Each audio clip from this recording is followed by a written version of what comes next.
Okay, let's dive right into this brilliantly crafted epistemological detective story. Today, we're unpacking Plato's Theaetetus, and we'll be leaning heavily on Benjamin Jowett's masterful analysis of the human mind. You know, we aren't just looking at ancient history here.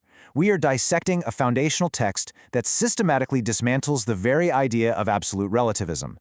And frankly, that's a crisis of thought that's just as prevalent today as it was back in ancient Athens. Here's our intellectual roadmap for this explainer. First, the midwife of Athens. Second, the relativity trap. Third, senses versus soul. Fourth, philosopher versus lawyer. Fifth, wax tablets and aviaries. And finally, number 6, the beautiful impasse. Starting with our hook, a soldier's tragedy. We actually begin at Megara, where a deeply tragic historical framing sets the entire stage for our philosophical journey. Plato doesn't open this inquiry in some sterile academic vacuum. He opens it in the heavy shadow of war and loss. Euclides and Terpsian are standing there, recalling the tragedy of the dying, severely wounded Theaetetus, who was literally being carried back from the army at Corinth. He's suffering from dysentery, covered in battle wounds, and this profound loss is exactly what prompts Euclides to remember a written record he kept of Theaetetus' youthful, brilliant encounter with Socrates. And the kicker? That conversation took place just days before Socrates' own trial and execution. It's such a poignant framing, right? Two brilliant minds, both facing their own mortality, desperately trying to figure out what it actually means to know something. Act 1. The midwife of Athens. Before we can even attempt to define knowledge, we have to understand the mental posture required to actually attain it. Socrates playfully, but with absolute deadpan philosophical seriousness, claims he doesn't actually teach anyone anything. Instead, he tells young Theaetetus that he has inherited the art of midwifery from his mother, Phanerate. But, while she delivered children, Socrates delivers the thoughts of men. He describes himself as entirely barren of wisdom, compelled by the divine to simply assist others in bringing their own ideas to birth. So, the utterly crucial point here is that intellectual humility is the vital threshold of learning. Through this maieutic method, this sort of intellectual midwifery, Socrates has to critically test the offspring of his conversational partners. He's got to determine if they're birthing true, noble thoughts or just empty wind eggs, false idols that just need to be thrown out immediately. If a student shows up completely full of self-conceit, well, learning is basically impossible. Theaetetus must first feel and admit to his own pangs of intellectual labor. Act 2. The relativity trap, where we get into sensation and flux. Pushed by Socrates, Theaetetus finally makes his first serious attempt at a definition.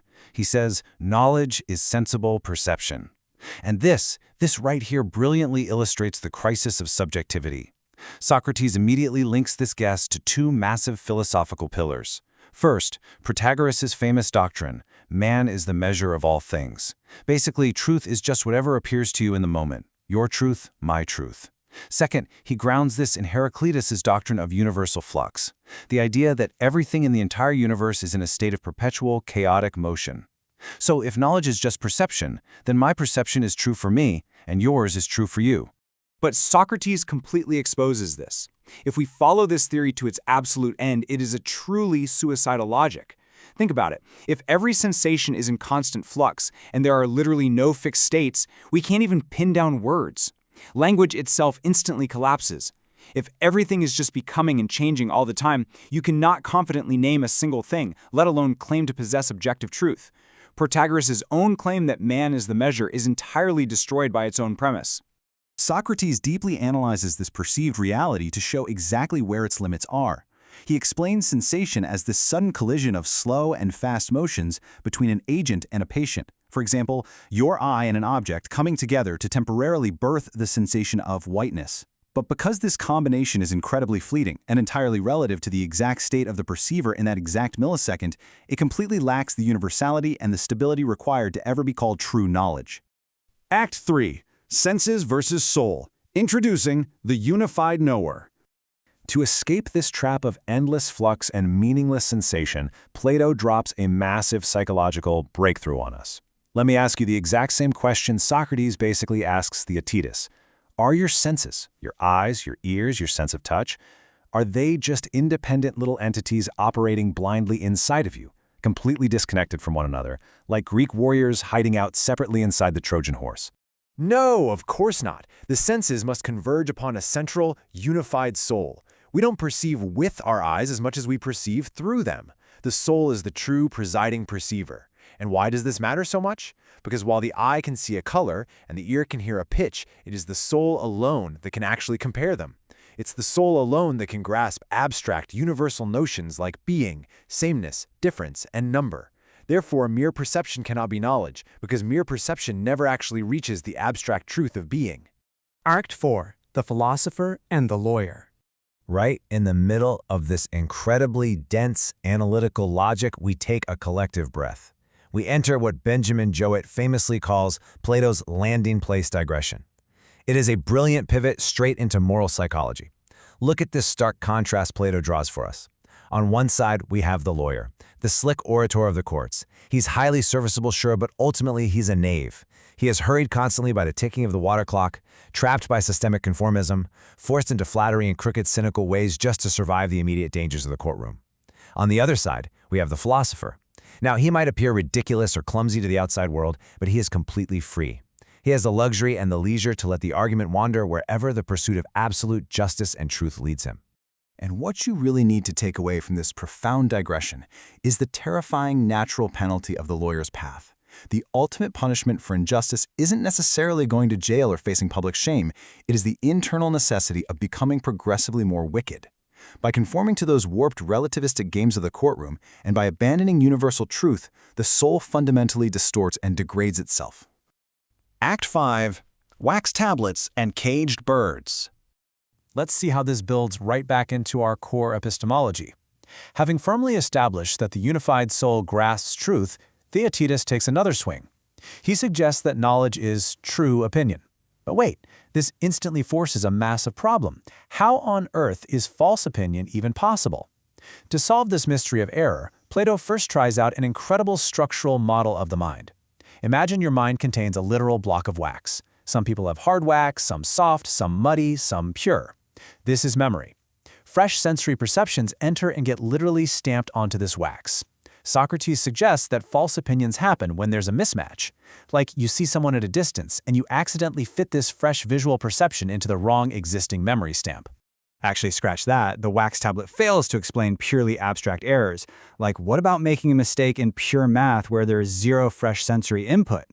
So Plato pivots. He gives us the aviary metaphor. He imagines the mind as a giant cage filled with flying birds, where the birds represent pieces of knowledge. This is such a beautiful illustration of a profound distinction. You can possess a truth, meaning the bird is locked in your cage because you learned it at some point, without presently having or using it, meaning you haven't grasped that specific bird in your hand right now. So error, in this model, happens when you reach into the cage of your mind to grab a flying piece of knowledge, but whoops, you accidentally grasp a wild ignorance bird instead. But here is the fatal catch. If you grab the ignorance bird, honestly thinking it's the knowledge bird, you still have to explain how your mind doesn't know that it doesn't know. It traps us right back in an endless logical loop. Which brings us to the climax, the beautiful impasse. After examining perception, true opinion, and even true opinion combined with a rational explanation, every single attempt to autonomously define knowledge has totally crumbled. We have reached what the Greeks called aporia, a completely negative, beautiful impasse. It's a state where human reason, relying entirely on its own mechanical definitions, is utterly exhausted, completely deadlocked. Nothing has been successfully concluded. But as Jowett's analysis makes crystal clear, this isn't a failure of the explainer, it is the entire point. This aporia is actually a brilliant tutor.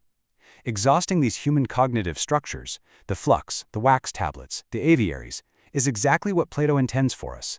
It demonstrates that you absolutely cannot build a foundation for absolute truth solely out of human sensory experience or internal autonomous logic.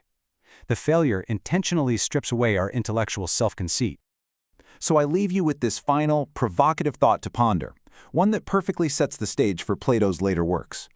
If we, with all our moving parts and shifting senses, are entirely unable to act as the measure of all things, what or who is the true measure? If the human mind simply cannot define truth purely from within itself, where must we look to find the ground of objective, unshakable reality?